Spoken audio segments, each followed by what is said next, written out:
देखो बेटा, हाँ इसमें जाके जो symmetry aspects of hybrid orbitals है, आज हम डिस्कस करने जा रहे हैं trigonal bipyramidal, trigonal bipyramidal, trigonal bipyramidal. जो मैं आपको पढ़ा रहा हूँ आप इसी को जाके देखिएगा और इसी से आपको क्वेश्चन पेपर जो होगा वो इसी के हिसाब से होगा, ठीक है। तो बाकी टेंशन लेने की कोई जरूरत नहीं है। DCH geometry example you should no. Trigonal bipyramidal की एग्जाम्पल कोई भी ले लो। ML5 में आपका trigonal bipyramidal is this L L L L and L, this is ML5। अगर आप इसको देखेंगे यहाँ पे बेटा ML5 को, ये किस पॉइंट ग्रुप में आता है? आप लोग अब जानते हैं ये चीजें, इसलिए जाके मैं इन चीजों को ज्यादा डिस्कस नहीं करता हूँ कि मतलब किस पॉइंट ग्रुप से आएगा, कौन कौन से symmetry element is present. You should know because when we write here D3H point group, you know D3H means principal axis is there, that is D3 axis because D3 is there, and 3 times C2 will be there, and other symmetry operations present in the D3H are D3H point group आपके पास है। इसमें जाके क्या क्या निकाल सकते हो आप, आपको पता है कि identity is must because it is present in a group, ठीक है। इसके बाद 2 times C3 है, why because these are class C31 and C32 are in the same class. मैं आपको रिवीजन भी करा रहा हूँ इसके साथ ही, because C31 and C32 are in a same class. You have seen the similarity transformation and it obeys the similarity transformation conjugate. They are C31 and C32 operation are conjugate with each other. That is why these are kept in the same class. इसी तरीके से 3 times C2 they are in the same class. Sigma H है, 2 times S3 है and 3 times sigma V है. These are the symmetry operations present in D3H. अब देखिए बेटा, यहाँ पे आपको इस वक्त जो बात करने जा रहे हैं आप, जो मैं परसों भी आपको डिस्कस कर रहा था, because we know the sigma bond is formed between metal and ligand and जो यहाँ पे जाके इलेक्ट्रॉन डेंसिटी है वो towards the hybrid orbital is between this metal and ligand. इसलिए यहाँ पे हम क्या करने जा रहे हैं, यहाँ पे अगर आप देखेंगे if I will write here R1 it is R2 it is R3, ठीक है। इसी तरीके से R4 एंड R5 पूरा ध्यान दीजिएगा। मैंने यहाँ पे जाके क्यों मैंने इस वक्त लिया basis set as a vector this bond लेंगे, because we know the sigma bond is formed between because of this hybrid orbital. Metal की जो ये हाइब्रिड ऑर्बिटल है, मुझे हाइब्रिडेशन निकालनी है इस मेटल की, तो मुझे पता है कि मेटल ने जो हाइब्रिड ऑर्बिटल बनाया होगा उसके साथ ही लिगेंड ने यहाँ पे जाके बॉन्ड बनाया होगा। So that is why I will take here this axis as bond, this basis set as a bond vector, ठीक है। अब देखिए करना क्या है, वही चीजें जो आपको पता है पहले से। अब यहाँ पे दो चीजें, अगर आप देखेंगे कोई भी ऑपरेशन आप इस पे कर लो, कोई भी ऑपरेशन आप इस पे परफॉर्म कर लो, कोई भी ऑपरेशन एक्सल को इक्वेटोरियल में ट्रांसफॉर्म नहीं करेगा। If you see, you will see C3 operation, you will see C2 operation, you will see sigma H operation, you will see S3, sigma V. All operations when you perform on this molecule, you will find no operation will be there which will transform the axial, these axial bonds are converted into or transformed into the equatorial. That is why we can we can do one thing, हम अलग अलग से इसमें separately करेंगे, किसको Excel के लिए अलग निकालेंगे और इक्वेटोरियल के लिए अलग निकालेंगे। अगर ये इंटरचेंज हो, अगर एक्सेल और इक्वेटोरियल आपस में ट्रांसफॉर्म हो रहे होंगे किसी भी सिमेट्री ऑपरेशन से, तब जाके हमें एक साथ इनको लेना था। तो इसलिए जाके हम इनको सेपरेट आउट करके फिर लास्ट में देखेंगे कि एक्सेल के लिए क्या चीज है, इक्वेटोरियल के लिए क्या चीज है। समझ रहे हो आप बेटा? तो axial and equatorial are separate because in these operations कोई भी ऑपरेशन इनमें से नहीं है जो यहाँ पे जाके एक्सेल को इक्वेटोरियल में कन्वर्ट करे, ये आप याद रखिएगा। दैट इज वाई, या अगर आपको याद होगा मैंने फर्स्ट समय आपको बताया था कि actually this hybridisation is not the actual hybridisation, it is the combination of sp2 and pd। आप याद करो वो दिन मैंने उस दिन ये कहा था, this is not the actual hybridization. This hybridization in case of the hybridization in this case is DsP2. मैंने उस दिन कहा था बेटा ये जो हाइब्रिडाइजेशन है it is due to the sp2 sorry dsp3 है इसकी hybridisation. The hybridisation of this is due to this sp2 plus pd hybridisation. तो वो चीज आज आप देखेंगे यहाँ पे. हम क्या करेंगे, पहले एक्सेल को लेंगे, टाउ एक्सेल एंड फिर टाउ इक्वेटोरियल लेंगे. टाउ एक्सेल आपके पास दो है, R4 एंड R5. अब ध्यान दीजिए इनको. When you perform the identity, मतलब nothing to do, we have nothing to do on this, तो यहाँ पे लिखेंगे 2 because both remains unshifted. Both remains, कोई भी इसमें शिफ्ट नहीं हुआ, both remains unshifted. So we will write here 2 because only 2. Excel की हम बात कर रहे हैं, हम इक्वेटोरियल को इस वक्त नहीं ले रहे हैं. That is why we write here 2. ठीक है, दो ही वेक्टर हैं, both the vectors here we will write 2 because they remain unshifted.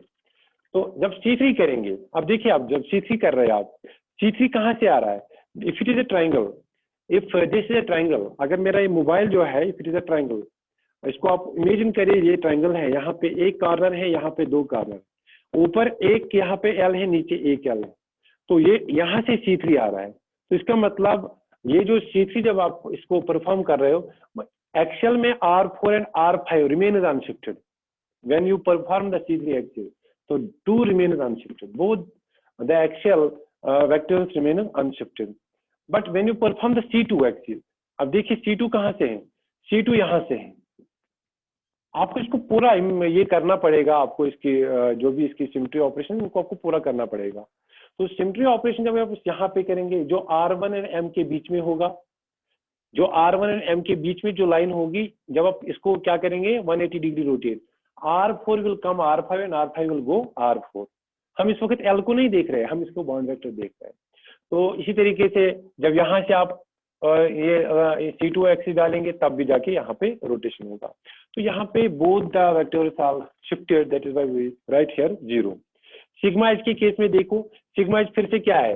Sigma H फिर से बेटा ये अगर आपके पास है sigma H is this one, क्योंकि सिग्मा एच और सिग्मा वी आपको पता है when the principal axis is perpendicular to the plane, because this plane in which the metal comes and all the 3 equatorial ligands comes, that is the plane which reflects R4 and R5, that plane, and in this plane the C3 axis is perpendicular, that is why that plane is called sigma H. And in this sigma H, R4 and R5 are reflected, that is why we write here 0 because R4 and R5 are shifted. In case of S3 is nothing but is just C3 plus sigma H. In case of C3, 2 remains unshifted, but it is a combination of C3 and sigma H. And in case of sigma H there is a reflection of R4 and R5, so both remain unshifted. Both shifted. R4 and R5 shifted because of sigma H. And sigma we में देखिएगा, sigma we में आपको देखना पड़ेगा इसमें क्या हो रहा है. सिग्मा वी, इसको प्लेन को देखिएगा, जरा ध्यान से देखिएगा, इस प्लेन को ध्यान से देखिएगा. एक्चुअली सिग्मा वी जो होगा, सिग्मा वी आपका ये यहाँ से ध्यान देना, ये ऊपर एक L नीचे एक L, ये कॉर्नर है, यहाँ पे कॉर्नर है, यहाँ पे कॉर्नर है, यहाँ पे कॉर्नर है. ठीक है, अब जब आपने ये प्लेन डाला, ये वाला प्लेन जो R1 और इसके बीच में है, जो R1 और इसके बीच में, इसमें इस प्लेन में ऊपर वाला R4 भी आएगा, इसमें R5 भी आएगा इस प्लेन में. ये थोड़ा सा कंफ्यूजिंग है.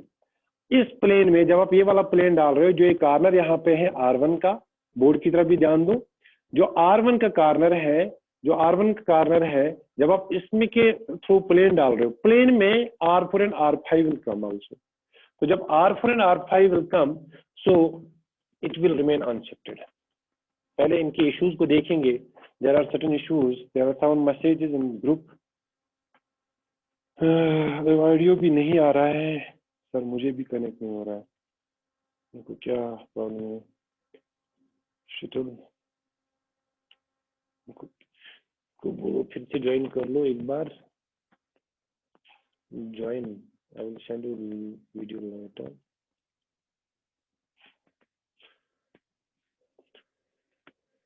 देखो बेटा, ये तो टाउ एक्सेल समझ आया होगा, होप सो सबको. इसी तरीके से टाउ इक्वेटोरियल को देखो, ये टाउ एक्सेल हुआ. अब टाउ इक्वेटोरियल को देखो. टाउ इक्वेटोरियल में क्या है? अब आप इन दो को छोड़ दीजिए, इन दो को छोड़ दीजिए। देखो जो हमारा नेक्स्ट है दैट इज BF3। अगर आपको टाउ इक्वेटोरियल समझ आया, आप मान के चलो कि BF3 आपने किया, मुझे दिखाने की जरूरत नहीं होनी चाहिए, बट आप लोग फिर होमवर्क करते नहीं हो, मुझे पता है। R1 is there, R2 is there, R3 is there. Why R4 and R5 we omit? Because we know that tau axial is separate and axial and equatorial are separately. We have done this separately. We calculate the tau axial and tau equatorial separately.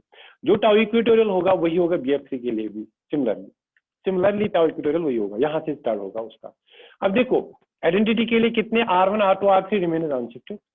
C3 में देखिए all remain shifted because जब आप C3 यहाँ से डालेंगे it will rotate 120 degree, तो ये R1 इधर, R3 इधर, R2 इधर, all these are shifted, so 0 will be there। अब इसी तरीके से आप देखेंगे C2 कहाँ से है? C2 सर यहाँ से है R1 के through, R1 and M comes in C2 axis, so R1 remains unshifted। इसी तरीके से जब आप दूसरी C2 डालेंगे R3 will remain unshifted, तीसरी C2 डालेंगे R2 will remain unshifted, so one bond vector will remain unshifted। Sigma H के केस में देखिए सबके सब क्या है? Unshifted, because plane passes through metal and the equatorial ligand। metal passing through metal, plane passing through metal and the equatorial ligand। so we will write here how many these vectors 1, 2 and 3। yes 3। देखो मैं भी कभी कभी confuse हो जाता हूँ कि मैं 4 लिखूं 3। वाई? अगर एटम की बात करेंगे देन वी हैव टू, क्योंकि हमें याद है वहां का, हम वहां पे कंसीडर करते थे number of unshifted atoms, but here we concerned about this vectors because there are only 3 vectors, not atoms। we are not considering the atoms, we are considering the vectors because we are discussing the hybrid orbital, symmetry aspect of hybrid orbital। we should not know about the atoms। हमें atoms के बारे में कुछ जरूरत नहीं है, हमें किसकी जरूरत है इस वक्त? सिग्मा बॉन्ड की जरूरत है। जब आप S3 करेंगे, S3 में भी क्या होगा? जब C3 में 0 होगा तो इसमें तो 0 होगा ही होगा। सिग्मा V लास्ट में, सिग्मा V को देखिए बेटा, सिग्मा V में क्या होगा?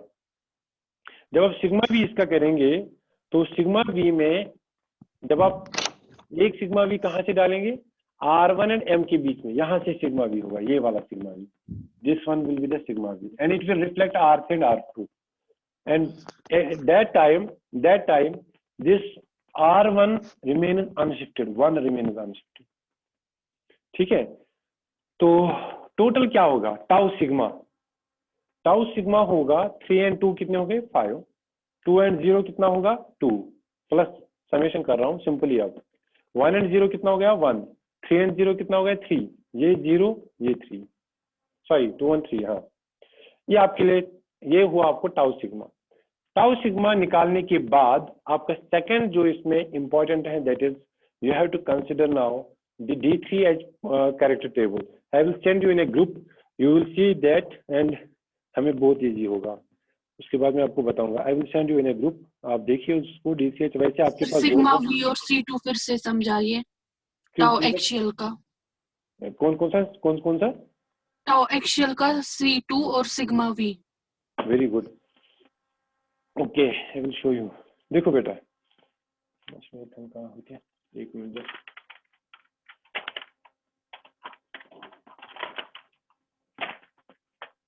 I will show you। अगर मैं कुछ काम बनेगी, हाँ इसको काम लगाना था। देखो बेटा C2 एक्सेल का, C2 देखो एक्सेल का, देखो बेटा C2 एक्सेल का क्या होगा? हम यहाँ पे जाके जब C2 डालेंगे, मैं यहाँ से बताऊंगा आपको। 1 2 3 4 हो जाएगा, चलो कोई बात नहीं।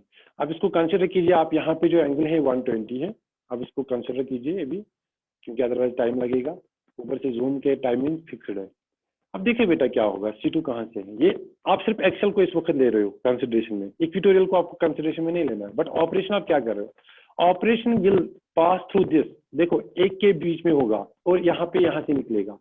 आप इसको देखिएगा, ये वाला जो C2 है इनके बीच में होगा यहाँ पे, ठीक है, जो मेरी तरफ है। अब देखिए यहाँ से C2 एक्सिस आएगी, यहाँ से C2 axis passing through R1 and M, यहाँ से C2 एक्सिस पास होगी। मैं यहाँ पे भी दिखा सकता हूँ इजीली, ये बहुत इजी, ये ज्यादा डिफिकल्ट नहीं है। मैं दिखाऊंगा आपको m, यहाँ पे जाके आपका l है, यहाँ पे आपका l है, ये आपका है, ठीक है, R1 R2 इक्वेटोरियल आप रिमूव ही कीजिए ना तब तक इसमें, हाँ? इक्वेटोरियल आप रिमूव कीजिए तब तक इसमें। नहीं, इक्वेटोरियल तो रिमूव करूंगा, मुझे एक्सिस दिखानी है ना आपको, C2 कहाँ से पास हो रही है वही तो मैं दिखा रहा हूँ। देखो पहले R4 एंड R5, देखो एक्सिस पासिंग थ्रू दिस, यहाँ से आप इसको कंसिडर मत करो कि यहाँ पे जाके ये R1 R2 R3, हाँ वो यहाँ पे जाके रिमूव कर सकते हो, इसको आपको कंसिडरेशन में नहीं लेना है। अब देखो जब आपने ये वाली C2, ये C2 है, क्योंकि आपको 180 इसको रोटेट करना है, इसका मतलब 180 रोटेट करना है, ये मतलब हुआ if it is L, for example it is L4, it is L5, L4 goes to L5 and L5 goes to L4, तो उस टाइम क्या होगा, हमें इन दो को कंसिडर करना है, इन दो को।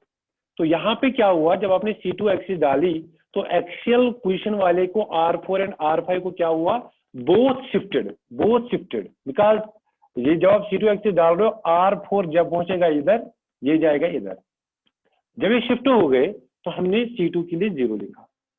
और क्या बोला आपने, सिग्मा वी, हाँ जी सर। सिग्मा वी देखो, सिग्मा वी आप जस्ट सिग्मा वी को देखो जहां से ये है, it is better to show you on this model because otherwise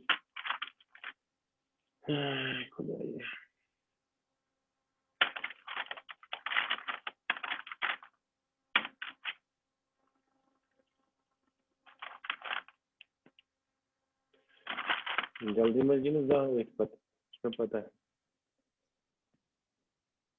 हाँ आ गया, देखो बेटा मैं आपको दिखाऊंगा क्या होता है ये एक्चुअली। थोड़ा 3D आपको व्यू करना होगा, तो you have to consider certain things. देखो बेटा ये आप ये PCL5 है या PF5 है, जो भी है, ML5 है। अब देखिए आप यहाँ से डाल रहे हो, ध्यान दीजिएगा बेटा, यहाँ से आप एक ये डाल रहे हो ना, प्लेन मीन्स दिस, इसको प्लेन मानिएगा आप, मैं यहाँ पे इसको प्लेन मान रहा हूँ, ठीक है, ये प्लेन है, 2D है ना ये, दिस इज प्लेन। अब इसको जब आप इसको पास करेंगे इसमें से, मतलब यहाँ पे जो टच कर रहा है इस वक्त, जो मेरे साइड से है R1, इन दो को वो रिफ्लेक्ट करेगा। और ये प्लेन में क्या क्या आ रहा है आप देखो, ऊपर R4 भी आ रहा है, नीचे R5 भी आएगा। जब मैं इसके बीच में मैं इसको पास करूंगा, ऊपर इस प्लेन में क्या क्या आ रहा है, R4 भी आ रहा है, R5 भी आ रहा है, एंड दिस R1 भी आ रहा है। सिर्फ R3 and R2 are reflective each other. ये प्लेन है, इट इज नॉट एक्सिस। जब आप इसमें प्लेन डालेंगे, वो प्लेन यहाँ से मतलब R1 भी होगा, R4 भी होगा, R5 भी होगा, only R2 and R3 will reflect with each other. Plane वैसे होगा। आप घर पे जाके कुछ देखिए, उसमें आप प्लेन डालिए, प्लेन में देखिए, जब आप प्लेन डाल रहे हो उसमें R4 भी आएगा, R5 भी होगा, वो शिफ्ट नहीं होंगे ना, R1 शिफ्ट होगा, क्योंकि 3 टाइम्स सिग्मा वी है। एक सिग्मा वी R1 के थ्रू पास करेंगे, दूसरा सिग्मा वी R2 के थ्रू पास करेंगे, तीसरा सिग्मा वी R3 के थ्रू पास करेंगे। बट तीनों के टाइम पे, तीनों सिग्मा वी के टाइम पे R4 and R5 will come in the plane and they will not shift. ये मैंने बताया, होप यू विल अंडरस्टैंड। अब देखिए मैं आपको भेजने वाला था this you will see this D3H point group, ठीक है, आई विल शो यू। इसको जल्दी जल्दी देखिए, सेंड यू, आप इसको निकाल के रखिए अपने पास और देखिए इसको, क्योंकि तभी जाके इजी होगा। देखिए बेटा, हमें इसके बाद क्या करना है, इसके बाद वही सेम पैटर्न जो अभी तक करके आए हैं। अब आपके पास ये चीज है, आया, हाँ, आप अपने मोबाइल को देखिए और आपके पास आया ये जो इसके बाद करना है D3, जो आपको मैं यहाँ पे आपको मिलेगा एग्जाम में भी। अब यहाँ से आपको रिडक्शन फार्मूला अप्लाई करनी है, using reduction formula.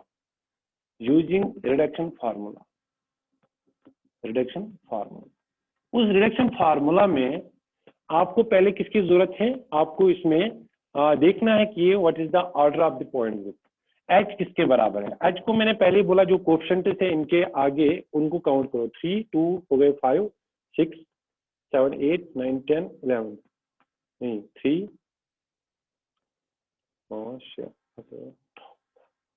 12, H is 12, order is the 12। Now see आपको क्या करना है, A1 डैश कितनी बार है 1/12 ऑफ, फिर से कर लो।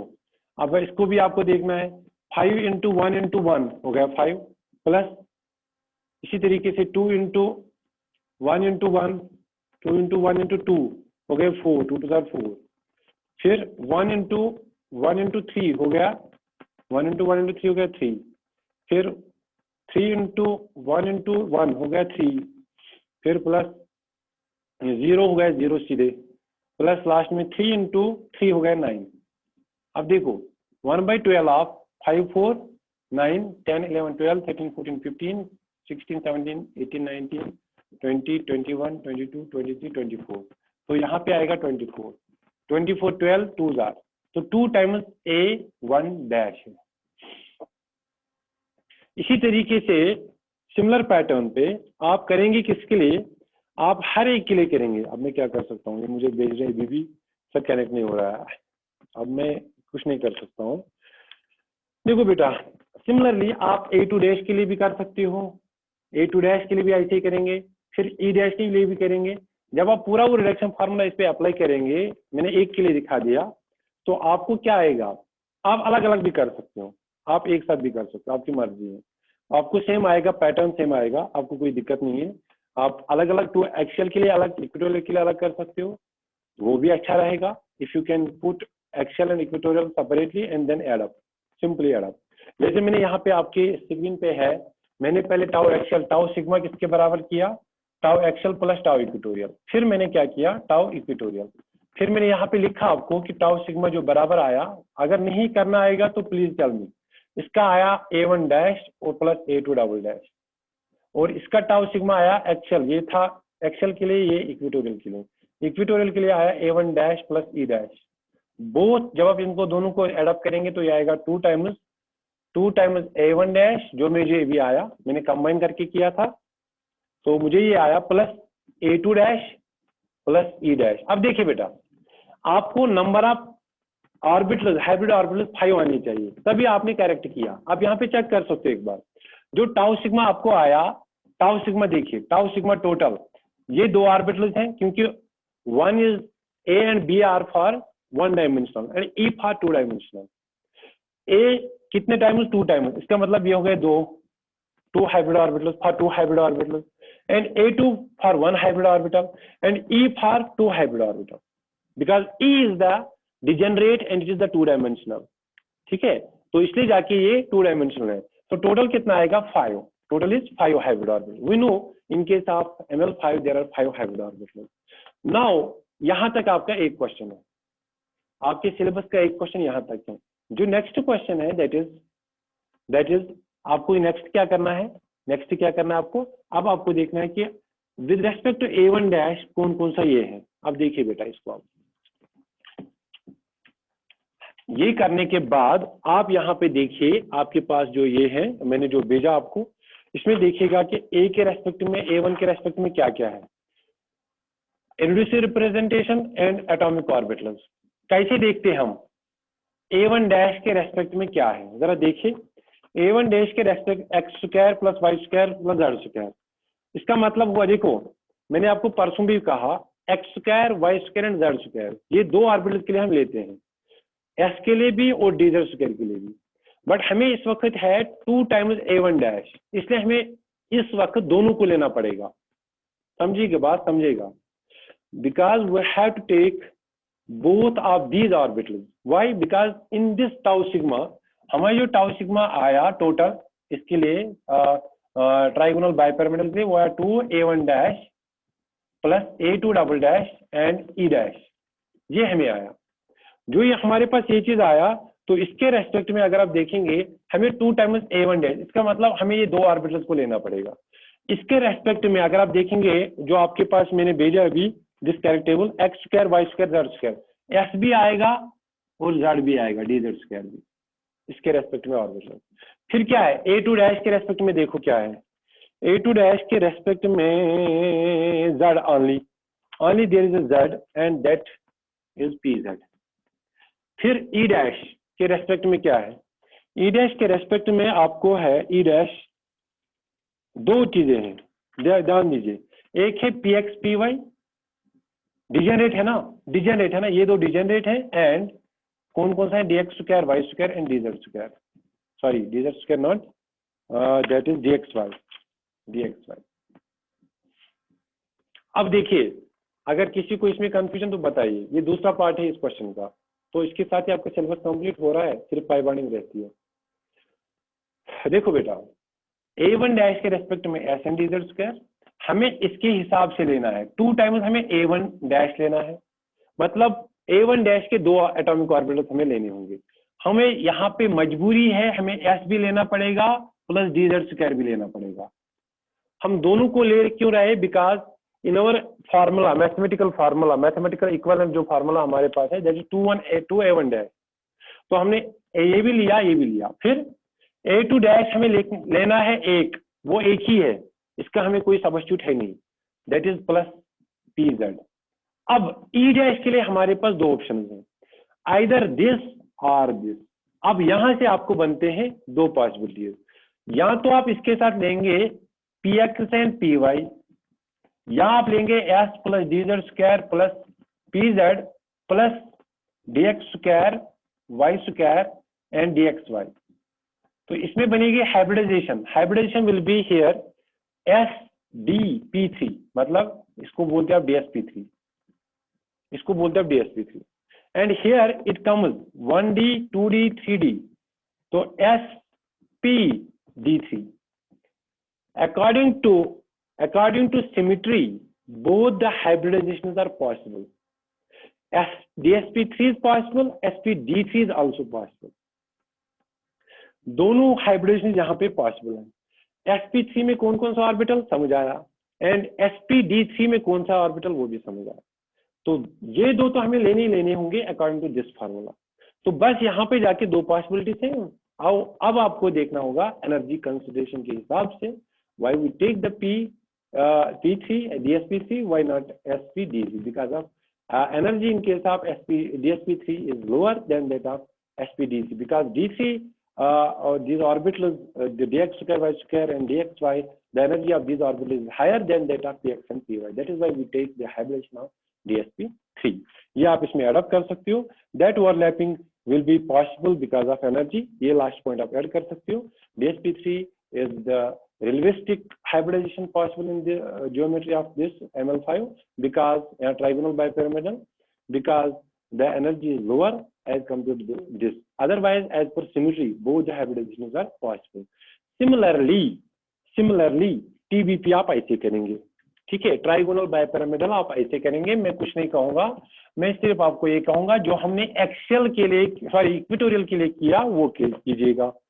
ट्राइगोनल बाइपिरामिडल में मान के चलूंगा कि मैंने कंप्लीट किया ट्राइगोनल प्लेनर, क्योंकि ट्राइगोनल प्लेनर में D3H ये भी आता है point group.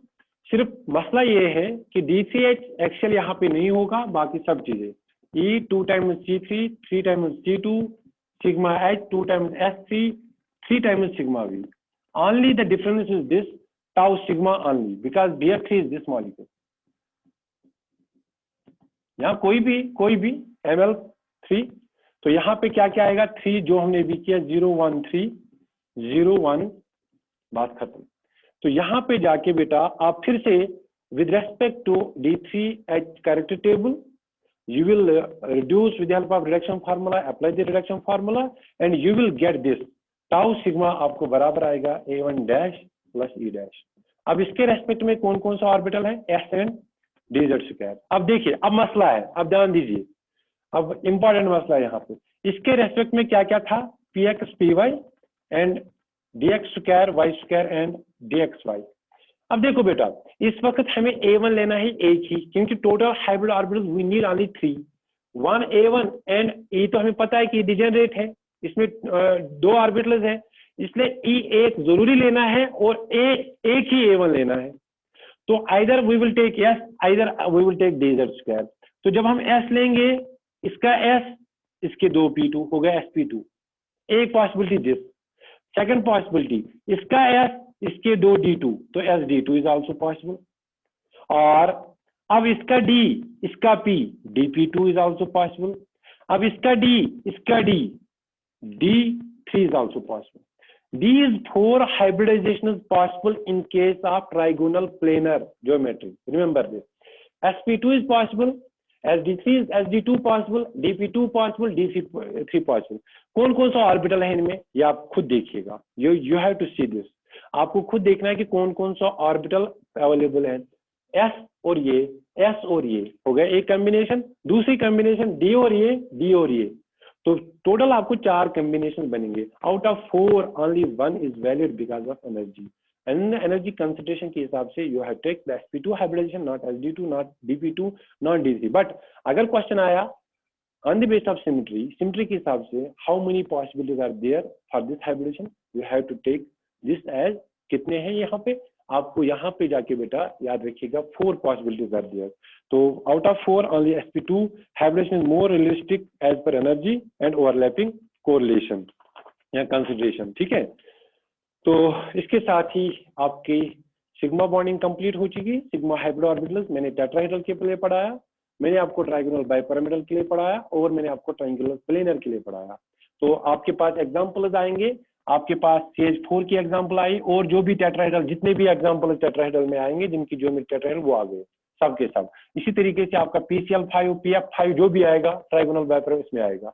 And next example is the BF3, BCl3 and etcetera that will come in this category. तो इसमें आप हाइब्रिडेशन इजीली डिस्कस कर सकते हो, आप बता सकते हो। ठीक है, thank you so much for watching this lecture. Tomorrow will be the almost I think last but 1 lecture. 2 lecture ज्यादा से ज्यादा लगेंगे। मॉलिक्यूलर ऑर्बिटल वाला मैं देखूंगा, अगर पढ़ा है तो ठीक है, otherwise you will skip that topic. ठीक है, तो वो जरूरी नहीं है, क्योंकि मैं बताऊंगा कभी उसमें और भी चीजें चाहिए। ठीक है, तो अगर मौका मिला तो उसके बारे में कुछ बातें होगी। Thank you.